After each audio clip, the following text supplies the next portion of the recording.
Good evening, everyone. He dreams of uniting the right-wing parties, of turning the tables. He wants an early presidential election. In the last presidential election, nearly 2.5 million French people voted for him. He also wants to abolish France Travail, privatize public media, and eliminate state medical aid. He promises 60 billion euros in savings without taking a cent from the pockets of the French or businesses. He will tell us what his magic wand is later. Good evening, Eric Zemmour. Good evening. President of Reconquête. You are the fourth man I mentioned a few minutes ago of the last presidential election. This is your audiovisual debut today. Thank you for doing it on BFM TV. In 4 days precisely, François Bayrou will probably no longer be at Matignon. Some advocate for a prime minister of a different political color, others for a dissolution. You are calling for an early presidential election. We will talk about it shortly. First, just to situate the political moment we are going through, what is it? Just another small incident, a political crisis, a regime crisis? Where do you place the cursor? So it's, I will tell you, in my opinion, it's a political crisis that could very well eventually turn into a regime crisis. I had to say, Let me explain. I have been observing this situation for months. Since around the dissolution and the arrival of Mr. Barnier, I think we have returned to the Fourth Republic. That is to say, the party system. that is to say, the regime of parties, ephemeral governments that follow one another, an inability to lead, to decide, to make difficult decisions, and a political class that only deals with these little political squabbles and tears itself apart, both between parties and within the parties themselves. And this Fourth Republic, I'm trying to understand. We have returned when General de Gaulle, had fought and finally brought it down. I see 3 fundamental reasons. I will try to go very quickly, but We will try to lay some foundations in this interview. very well. So I will give you the 3 reasons like this. We can move forward, and which seem to me the most profound and the most unassailable. That's why I can fall into a regime crisis. The first is the choice made in the 1980s and 90s by Jacques Chirac, then president of the RPR, to refuse the alliance with Jean-Marie Le Pen. And what caused the right at the time, the RPR, the UDF, basically LR today, to drift towards the center? The consequence being the eventual alliance with Macron's movement and with the socialists. Second reason. Second reason, less political and more demographic, is the arrival since this same period of millions of foreigners from the south of Muslim culture who, for the most part, refuse to assimilate. But I will tell you why. If you let me speak on, you will see. It is because for a century, the major political divide was social. Do we give more to the workers? Do we pay more taxes? Etc. From the mid-19th century until the 1970s. I think today, with the arrival of this population that has become a society within the society, a kind of people within the people, the questions are different. The divide has become about identity. The question is, will the French remain the majority on their soil? That's the second trivial point. We'll get to the third point. But whatever the problem is, it's always immigration. On the other side, Because it is fundamental. The debt is the immigrants today. Not at all. François Bayrou's decision, it's the immigrants. Not at all. But you are asking me for the deep reasons. The third one. I'm telling you this. I tell you today, the only ones who accept this divide, who do not remain in the outdated social divide, are on one side LFI, which is the party of Muslim immigration, and on the other Conquête, which is the party of the French who want France to remain France. Third reason, third crisis, the crisis due to the Constitutional Council. That is to say, the Constitutional Council has become a kind of theocracy of high priests who direct everything, who meddle in everything, who impose things on the government and have replaced the government and parliament in any case, who direct it. It is both a denial of democracy because we have never voted for these people whom we barely know, and it is also a coup d'etat, a legal coup d'etat, since the constitution is not a coup. Legal coup d'etat that depends on the constitution. No, the Constitution had the Constitution had never intended for the Constitutional Council to judge the substance of laws. General de Gaulle would never have allowed it. Moreover, this development began after his death. He himself said, and I'm done. He himself said, he was asked the question at the time already. The question arose as early as the 1950s, and he said, in France, the Supreme Court is the people. Simple question, short answer. Eric Zemmour, what would you do next Monday if you were a deputy? For confidence, against confidence, or abstention? I do not vote confidence in François Bayrou. He would vote against. Yes, that seems obvious to me. You would overthrow it. You would be what Bruno Retailleau calls an arsonist of the Republic. He himself overturned it. He is not an arsonist of the Republic. He took things the wrong way. He asked for confidence from people who could not give it to him, whereas obviously he should have first presented something, waited for a motion of censure, because then there could have been people who held back. To be quietly overthrown in a month. Oh, yes. Isn't it a bit chivalrous on his part? Isn't it a bit courageous on his part to put it that way? No, excuse me. No, getting killed for nothing isn't chivalrous. It's stupid, getting killed for nothing. He should have quietly waited to be overthrown in a month. No, you didn't listen to me. We were talking about the Constitution. 49.1 is not 49.3. 49.1. I specify for our viewers it's the article that François Bayrou used to request a vote of confidence. The 49.3 is when an opposition demands the head of a prime minister From a text. And tries to reverse it from a text, which would probably have been the case in a few weeks. Yes, but it's not the same thing. Because with Article 49.3, there can be abstentions that save the Prime Minister. The text is considered adopted. In this case, the budget. That's the whole vileness of Article 49.3. The 15? No. Article 49.1 is the classic parliamentary system, meaning you ask for confidence, there is no majority for confidence, you lose. You see, it's not the same thing. It's a clumsiness. It's an ineptitude. The Socialist Party believes that it is their turn today to govern France with a sort of non-aggression pact with the current centrist parties. Would Olivier Faure be a good prime minister for you? He would not be a better prime minister than Michel Barnier and François Bayrou. But not a worse prime minister. Not a worse one. Since I told you earlier, we are under the fourth. Under the fourth, who governed? It was what was called the third force. That is to say, socialists, Christian Democrats, and radicals. Today, who governs? It is the third force. That is to say, what is called the central bloc. That is to say, socialists, Christian Democrats, Bayrou, Retailleau, and others. If a socialist is prime minister, it's the same majority in truth as if it were a Christian Democrat. It would not be unusual for you for a prime minister to arrive at Matignon. They are the same. They are together. It's not the same thing. François Bayrou's program and François Bayrou's economic plan are not exactly the same as the Socialist Party. The Zuxman tax is not in François Bayrou's project, or I missed something. You are right, but you are mistaken. Otherwise, by the way, it would have been understood a long time ago. You are confusing nuances within the same majority, the same bloc, and a real divide. I think, as I have described to you, the real political divide of the 21st century in France and throughout Europe is identity-based. Here, we are dealing with nuances of an old politics that is outdated in truth. It is no longer the issue. Moreover, you will see, there will be ministers from the LR, and there will be socialist ministers, and there will be ministers from the Renaissance bloc, etc. We don't know anything for now. There is another scenario, Eric Zemmour, which would be less likely, to put it that way, which would be that Emmanuel Macron calls to Matignon a representative of the largest political force in the National Assembly, that is the National Rally. Is this an idea, for example, that is relayed by the former minister Thierry Breton, who says, after all, it's the RN's turn? Would that be a good idea? You make the same face as when I ask you about Olivier Faure. Exactly the same. It's the same. It's 6 of one, half a dozen of the other, the RN and Olivier Faure. I'm not saying it's the same. They are not in the central bloc. I still make a distinction. It's your family, right? No, it's not my political family. The RN is the national bloc. We are in the same bloc.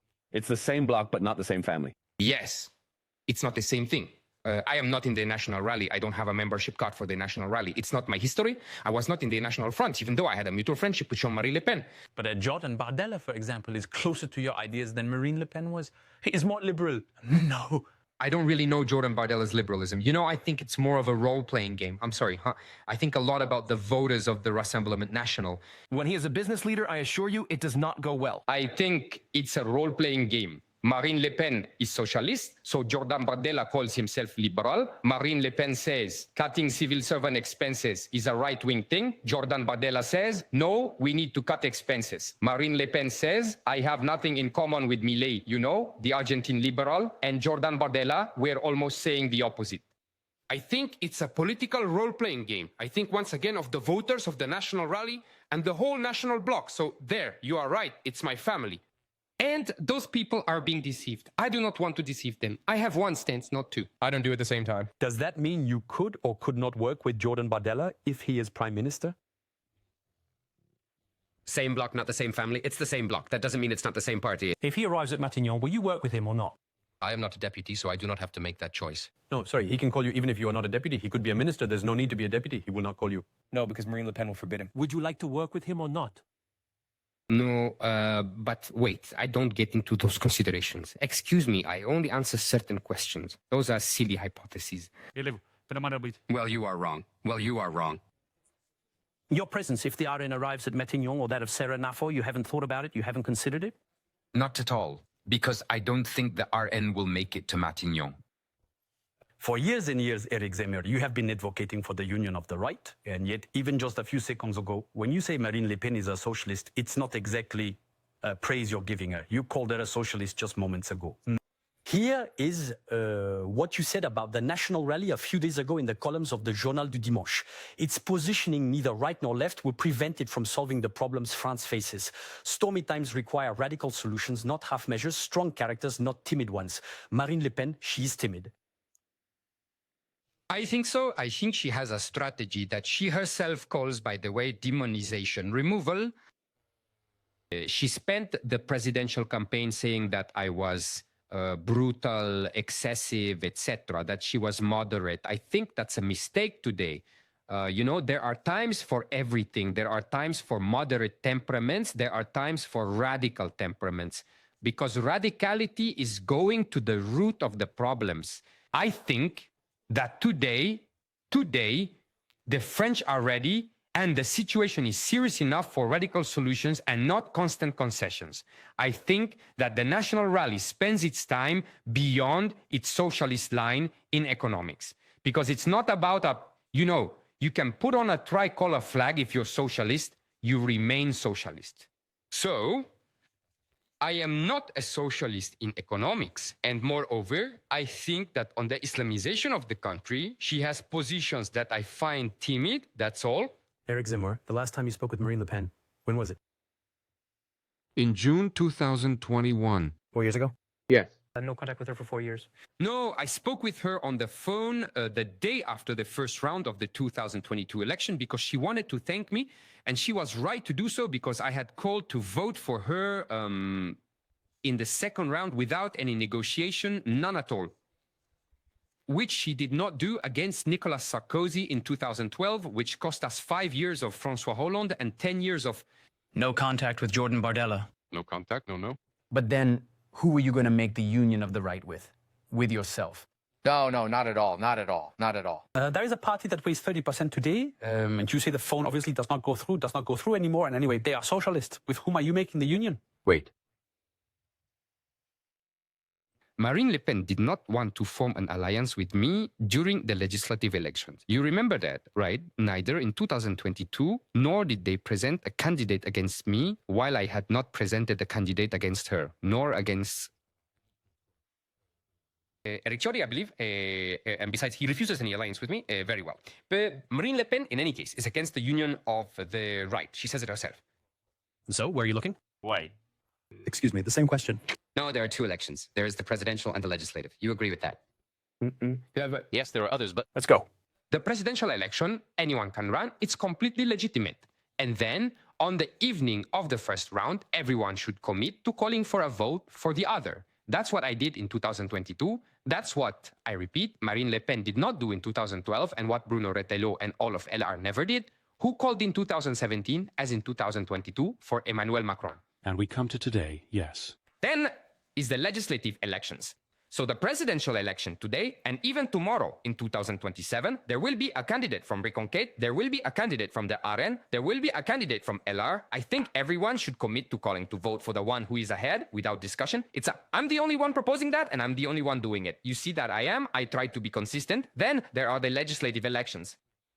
There, indeed, no one will win, not even the National Rally at 30%. You saw that they do not win in the second round because they will have It will depend on the strength of the Republican front or not. Nobody knows today. for 20 years, I've been told that the Republican front won't work next time, and it works every time. You mean to say to Marine Le Pen, without me? No, I am not. You will not see that. I have no pretensions. I simply say that in the legislative elections, we should unite and ally to reach 50%. What I am saying is that Marine Le Pen does not want a union of the right, that LR and Retailleau do not want a union of the right. Who is left? Listen to me. I say to the voters of all these parties and Reconquête who wish for the union of the right, and I know there are many everywhere, you must vote for the Reconquête candidates because only Reconquête can unite the right, because I will do what Marine Le Pen did not do in 2022 and 2024, which is to say that I will throw resentment into the river and propose an alliance with the RN. You make the union with yourself. No, not at all. Yes, you say vote for me and the others will join me afterwards? You understand nothing. Well, I must not be. You're pretending. Maybe. I hope so. Well, I simply say if my candidates are ahead, I will do like Mélenchon did with the left. He made a union of the left even though he had been at odds. I will do what Marine Le Pen did not do with the right and what the LR does not want to do either with the right, since they prefer the alliance with the Macronists. I would say we need a great union of the right and with the RN and with the LR. But for that, you need to have the upper hand, you need to be in the lead. So I call on all voters who want the union of the right to vote for Reconquête. Your solution today, Eric Zemmour, to get out of the crisis is Emmanuel Macron's resignation. You are calling for an early presidential election. He has already closed the door almost every 2 days for months. Does that mean you support, for example, the Insoumis when they call for his removal? No, I don't want to do. It's not the same thing. Resignation, yes, but not removal. Yes, it's not related. Resignation, that depends on him. Removal, it doesn't exist in the constitution. That's called the coup d'etat. The institution, there's an extremely complex parliamentary procedure for 2/3 of the parliamentarians, but the result would be the same. You would have an election. But not at all, not at all. I am not staging a coup. Excuse me? A coup d'etat, it's in the constitution. No, it is not. It is not in the constitution. It is only in case of war, in case of treason. We are not in those situations at all. Let's stop. I am not a rebel, and I do not fantasize about Robespierre and the dissolution of 92. Okay, so I think that indeed only a presidential election can change the situation, allow us to cut the Gordian knot. So obviously, I am calling on Emmanuel Macron to resign, as it would, as General de Gaulle said, render a notable service to the country.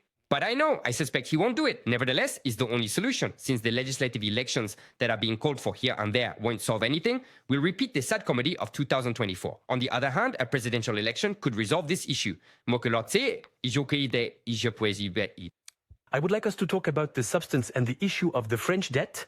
Just to position you today, Eric Zemmour, do you agree with François Barrou's statement? Enough is enough. The ship is sinking, Monique. The ship is sinking. Or are you in the camp of those who say there's no rush? After all, the debt can be managed more calmly, much more calmly, at least than with a plan aiming to return to the famous 3% deficit by 2029. Where do you stand? Where am I? It's very simple. I am not at all with what you just described. You are on Monique's side. The boat is sinking. Absolutely, you are Monique. There is the sinking ship. And I say there is the sinking ship because of the governments over the past 20 years. There have been 1 trillion in debts between 2005 and 2015. And 1 trillion in debt between 2015 and 2025. All governments are guilty, both the right and the left. But then Emmanuel Macron is the most skilled because since he was Minister of Finance starting in 2015 and President starting in 2017, he alone has 1 trillion in debt on his shoulders. Hats off, he's the Mozart of debt. So I think it's very serious. It's over 110%. Of GDP, we were 114. Yes. We were in 1991 when Giscard handed over the keys and de Gaulle right-handed over the keys. We were at 20% of GDP. Yes, you know as well as I do that it started before the left because the first unbalanced budget was in 1974. And since then, we've done them all the same way. There is a difference.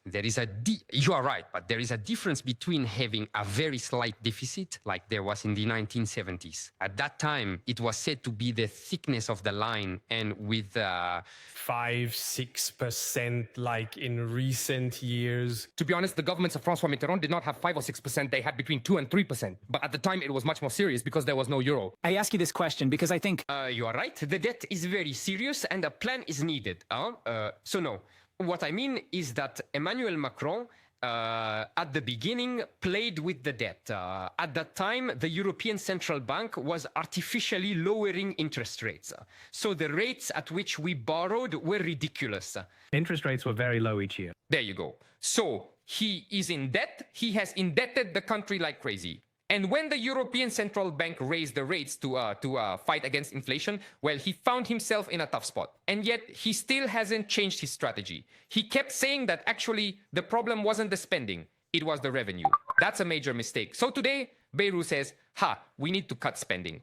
Very well. Except he makes a second mistake. He targets the French people and businesses, raising taxes, cutting benefits, etc. When he should target the state, it's excessive workforce, it's wastefulness. This is what you say, Eric Zemmour. You say, François Bayrou, he makes 44 billion. That's what he says, yeah. He wanted to do. You say that you will make 63 billion in savings without taking a cent from the pockets of the French, without taking a cent from the pockets of businesses. You promise the impossible and you do 1.5 times the Bayrou plan. Not at all. From the moment the plan was announced, from the Bayreu's declaration with the 44 billion you mentioned, Sarah Knafo got to work and she developed this 63 billion euro reduction plan, which is on social media, but I can outline it for you if you're interested. We can get into the measures. But of course. I took a few that bring in the most. You don't want to get everything first for the people anyway. No, because I will still try to ask you questions. One of the measures that brings in... I told them to go on social media. There is the chart. They will do it for those who are interested, obviously. Eliminating non-contributory benefits paid to foreigners, you say that... Between 15 and 20 billion. 15 to 20 billion. Where does this figure come from?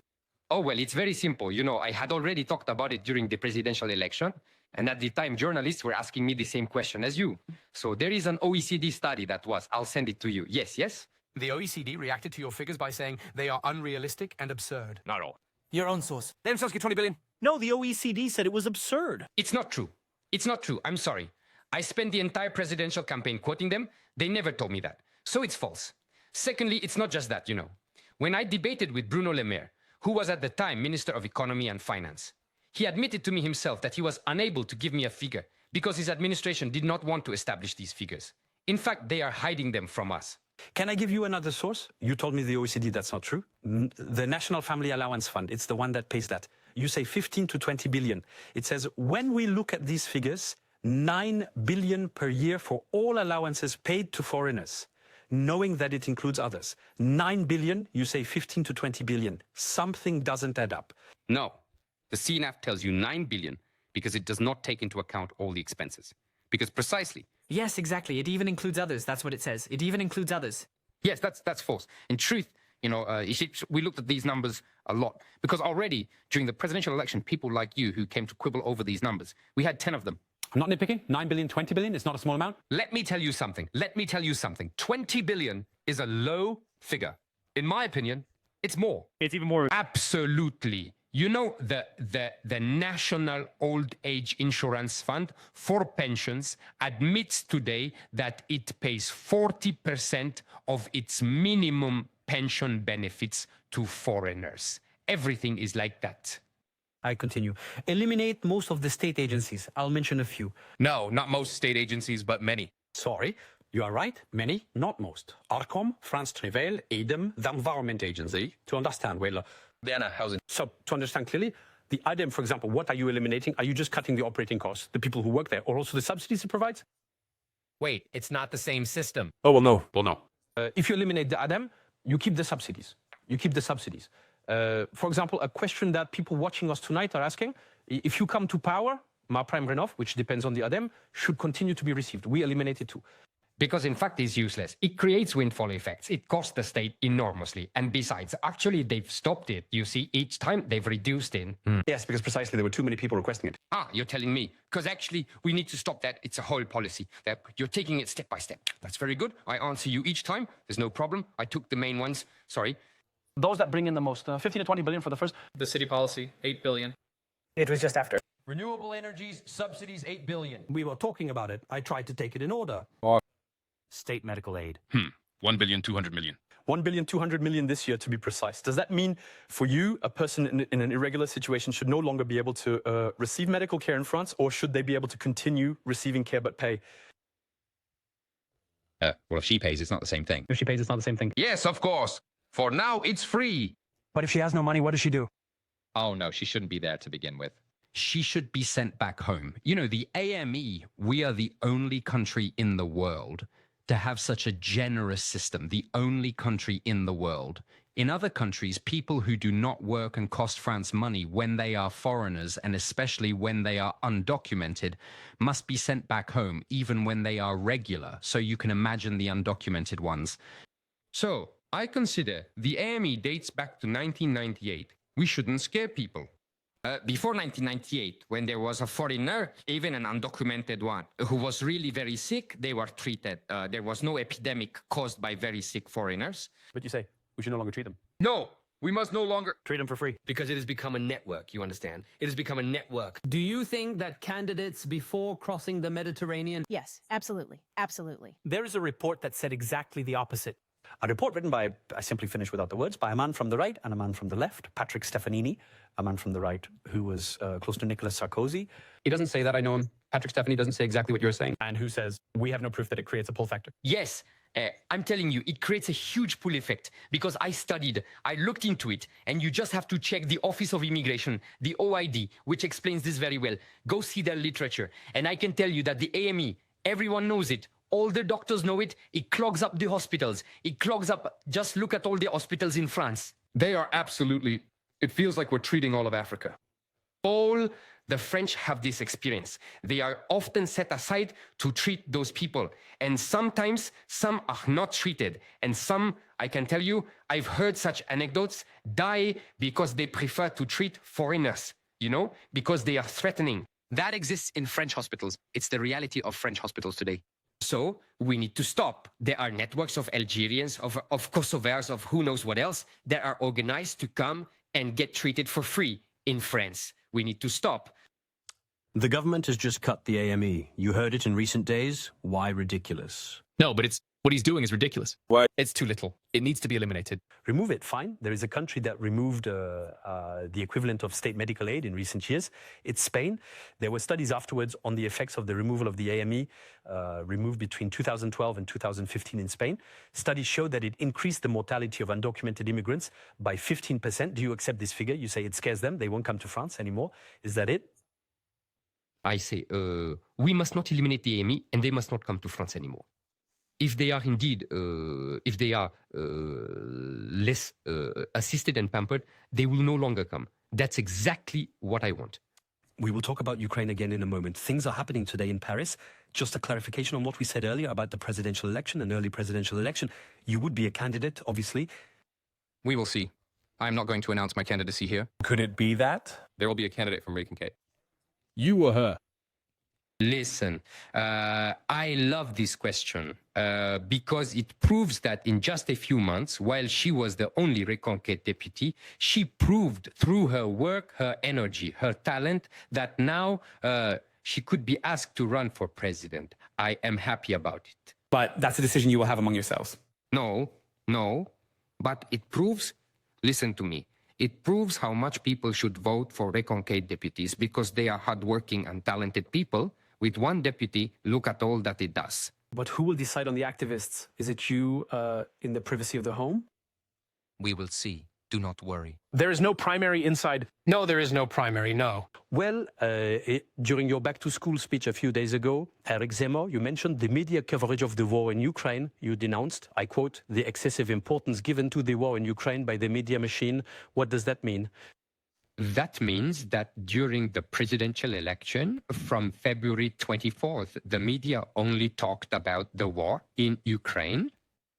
And they overshadowed the presidential campaign, or rather, they consumed the presidential campaign so that we only talked about the war in Ukraine and defined the positions of the different candidates based on this war and no longer on the issues that seemed more important to me and that I had advocated for months, namely the migratory invasion and the great replacement. They talked about it too much. Isn't it a bias in the way they talked about it? Isn't that what you're denouncing? No, that was my question. In 2013, a long time ago, I know, more than 10 years ago, you said that Vladimir Putin was your man of the year for having ensured the rescue of a dictator, the Syrian dictator Bashar al-Assad. You had... Oh dear, you're doing it. No, it's his. That's why you awarded him the title of Man of the Year. You compared Putin to Chirac, trying to prevent the war in Iraq. In 2018, you said, dreaming of a French Putin. 2018, we are after the annexation of Crimea by Vladimir Putin 4 years before. Do you still dream today of a French Putin? Listen, at least you make me feel younger because you see, It was yesterday, 2018. You see, that was the 2022 campaign, starting from the 24th of February. We could no longer talk about the truly existential threats to this country. We had to position ourselves in relation to Putin and Ukraine. I positioned myself in relation to France and the existential danger, which is not Russia, but the migratory invasion coming from the south. Russia is not a danger. It's not, you're not listening, or you're only listening halfway. Not the main danger.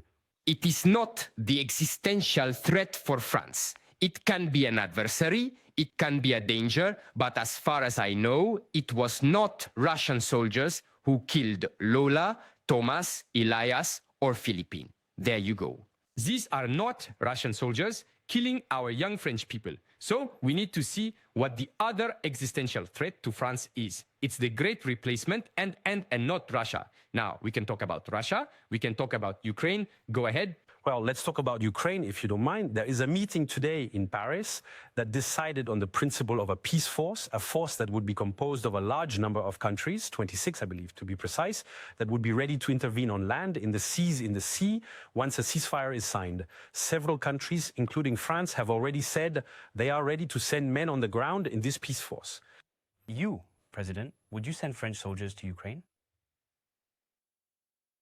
I think we should not resolve this situation, this war like that. We absolutely need to stop this war first. It has already killed far too many when I think we could have avoided it.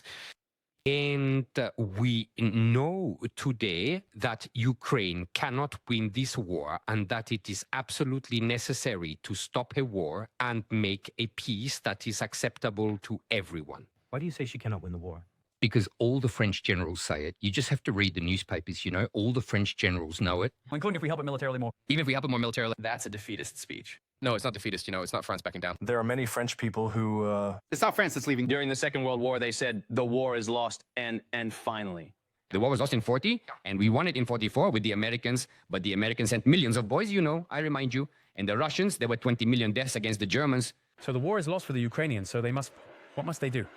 It's very simple. They must negotiate with Russia. That's exactly what Trump is telling them. You know, I remind you, and that's exactly what the French generals are saying. So, they need to negotiate with Russia. In truth, this whole story comes from the fact that the Westerners wanted Ukraine to join NATO, which was unacceptable for Russia due to its history, etc. If you will, it's a real problem. The Rus, Ukraine, I understand them very well. It's a people, European, especially in the west of Ukraine. It is a people who have lived to the rhythm of Europe since the Middle Ages and therefore feel they belong to European civilization. And on the other side, there is an eastern part that is very Russophile, very Russophone, is the famous Donbass, etc. It is very difficult for Ukraine to assert its national existence with, you see, this ambivalence. So we must try to find a solution. I had always said, and I remember that shortly before his death, the great Henry Kissinger had said it, that Ukraine should be a bridge between the Western world and Russia. You still haven't answered my question about whether we send soldiers to Ukraine if peace is signed. If you want, if there is acceptance by both belligerents, that is Ukraine and Russia, for there to be French soldiers in a force, there is no problem. What I don't want is for the French force to be a war force, you understand? It is a peacekeeping and interposition force. Eric Zemmour, the day before yesterday in Marseille, a Tunisian man with regular status injured 6 people with a knife. He had been sentenced last May to a 4-year prison term, including 1 year firm, for stabbing his nephew. He had appealed this court decision, so he was free. Was there, in your opinion, a flaw, a failure, negligence, or nothing at all? I have a bit of an idea of the answer, but in any case, I rule out nothing at all, knowing you. You know, it's even more complete than your question. First, I would like to say that I am very sad when I go to Marseille regularly and see what this city has become, which has nothing to do with not only the city of Pagnol, but even the city I knew in the 1980s, which now belongs to the era Maghreb Arab Muslim. It is no longer really a French city. There is no longer French sociability. There are pockets of French sociability, and the rest is a kind of large Arab Muslim city that is no longer really French. That's the first thing. It's a city, moreover, that is a narco city. It's not me saying it, it's the judges. Now, you're talking to me about this man, Abdelkader. I was going to say just another one. Another one who kills in the name of Allah Akbar. We've been used to it for years now. Terrorist nature not considered for now, given the psychiatric profile of this man. But me, I'm not talking, I will tell you, you are right. I'm not talking about terrorism. I'm talking about jihadism. I think these people are doing jihad, which is one of the major injunctions of the Quran, meaning they kill infidels. That's our whole problem. I'm not saying, of course, that all Muslims follow this commandment, but I am saying that it's a Quranic commandment that imposes itself on people, and that some, in a moment of madness or in a desire for historical revenge, will kill some French people, infidels to them. That is to say, as I told you, that is to say, little Lola, Thomas, Elias, Philippine, and so many others, that's the crux of the matter, because we are told each time it's either terrorism or psychiatry. No, it's neither one nor the other. It's jihad, that is the holy war against infidels, as willed by the Quran. So when François Bayrou says that he had no place in France, are you on the same page as him or not? Yes, obviously, but what did he do to send back, Trump for 6 months? On what legal basis are you sending him back? Wait, let me tell you. Trump for 6 months has sent back so many people and reduced immigration. There are 1.5 million fewer immigrants compared to when he came to power. There you go. That's the example to follow. You mean there is no need for a legal basis? Is that what you're saying? No, but there is a legal basis. There is a legal basis. The law, we make it, we vote on it. What I mean? That is to say, you are sending back someone who is in a regular situation? No, what I mean? Well, in this specific case, yes, he was in a regular situation. Yes, but with me, he would no longer have been in a regular situation because he would have committed the crime you mentioned. So from the moment... He had appealed. From the moment, well, I was waiting for the call. He would not have been released from prison because I am for a... He had not gone to prison. He should have gone back to prison. That is to say, the appeal is no longer necessary. It's important, So it's suspensive. The appeal should no longer be suspensive. No, but wait. The appeal is suspensive. But in that case, there needs to be a fundamental acceleration of the procedures. He was judged 4 months ago in the first instance. No, wait. Not to me. Wait, well, yes, but then he must not be released. He needs to be in the centers. Excuse me. Wait, I'm trying to understand. He was sentenced last May to 30 years without parole. What do? I'm telling you, from the moment he appeals... I tell you, those people must be expelled as soon as they are convicted. Without waiting for the appeal? There is an appeal, but we must find procedures to keep them under surveillance and not let them out. They are dangerous. Those who have killed and are foreigners... Those who are foreigners and are murderers or criminals must be sent back home. Okay, so after his trial, where he is sentenced, where he appeals, you send him back to Tunisia. I send him back to Tunisia after being convicted on appeal. Oh, well, no, it's not the same thing. Anyway, I'm going to tell you something. If the appeal, in these cases, I'm going to tell you, I'm not sure it serves much purpose, but there will be an appeal. We must respect the procedures. What I want to tell you is that these people must leave or must be in prison. We need to build 100,000 prison places very quickly. Because today, there are two very simple figures. We are always told, we have never imprisoned so many. It's true. The prisons are overcrowded. It's true. We have between 75,000 and 80,000 prisoners. 25 years ago, we had 60,000, except we can say that it has increased. And that it's because of this that there is prison overcrowding, except that in the meantime, crimes and intentional violence have increased, mind you, of 392%. They went from 100,000 to 400,000. So you can see there is a disproportion. Therefore, on one hand, we need to quickly build 100,000 prison places. It's possible if we don't adhere to the excessive standards we face today and send them back home.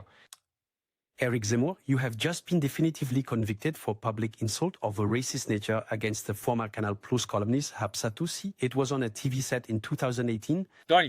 You had said that her first name was, I quote, an insult to France. The Court of Cassation has just rejected your appeal. You are convicted in the first instance, then on appeal. So it's over. You are definitively convicted. Do you wish to take advantage of your presence tonight on this set to offer her your apologies? You're dreaming. Because... Simply I specified that she experienced harassment, threats of rape, and stoning that lasted for months and months after this episode. You know, it wasn't me who decided to provoke myself on the day of this show by talking about her first name. It was her. It wasn't me who decided. Your first name is an insult to France. Yes, it's not me. France is not an untouched land. It is a land with history, with a past. Your first name is not in the history. You are in the depths of France. No, I never said depths, but I said everything else. I said that absolutely. France is not a virgin land, and I maintain that people who are French should give French first names. It's an old quarrel during the presidential election. It's a law that existed from 1800 to 1993. I remind you in parentheses. So, I repeat, it was not me who proposed this question, it was her. It was not me who spoke of shame for France, it was she who told me that my position is a shame for France. So I replied. Thirdly, it wasn't me, because the show's producer had cut that part. It wasn't me who shared it on social media, it was her, you see. There will be no other reactions. He who sows the wind reaps the whirlwind. I would like to hear you on another subject. We have very little time left. Eric Zemmour, it's a message that was published yesterday, I believe, yesterday or the day before on social media, signed by your party's branch, the Reconquête branch in Haute-Garonne, which mentions that the last two rectors of the Toulouse Academy are, I quote, of Maghreb origin, and continues, Toulouse deserves better. Wait, I understand not everyone knows the... Yes, go ahead, please. I will really give you time to respond, I promise. Toulouse deserves better. When do we start on the reconquest of the country to reverse the Islamo-leftist trend? I should note that the message was later removed. Elizabeth Bourne, the Minister of Education, denounces an absolute disgrace, simply to name things. What is that called? It's racism. Listen, this message was removed. You said it. What's it called? I can answer you. You ask me, I answer you. This message was removed. The candidate apologized to the two people who were targeted. Evidently, this person must not have had the keys to their Facebook page. Anyway, for me, it's a trivial matter settled. I think that the two people who relayed this are the mayor of Toulouse, Jean-Luc Moudenc, and the minister, Madame Borne. I thought that the mayor of the fourth largest city in France had other fish to fry. Clearly, I see that the elections are near and that the nods to the Muslim community, very significant in Toulouse, are not to be overlooked by this supposedly right-wing mayor who is actually very afraid of losing in the next election. You can't bring yourself to say it's racism. No, listen, I have answered you. I will not tell you anything else, but that is my answer. Do you have your question? I have my answer, as I told you. I came with my questions. And you with your answers. Well, there you go. I would like to say that Mr. Moudenc was very well known for having stated that he would promote the creation of countless mosques in his city. Louis Alliot. He was very close to Mohamed Tatai, who is an imam who was fired for anti-Semitic remarks. Louis Alliot, who is from the National Rally, responded to you. There are other people who saw this message and who say it's outlandish, it's stupid. I remind Eric Zemmour that many soldiers with the same surname died for France. If now Louis Alliot can give lessons on racism, he should put his little yellow hand. That is to say, SOS Racisme, is that it? Thank you very much. Thank you. Eric Zemmour, he was a bit tense. No, not at all. We respond. I try to respond substantively. Thank you. Good evening, Eric Zemmour.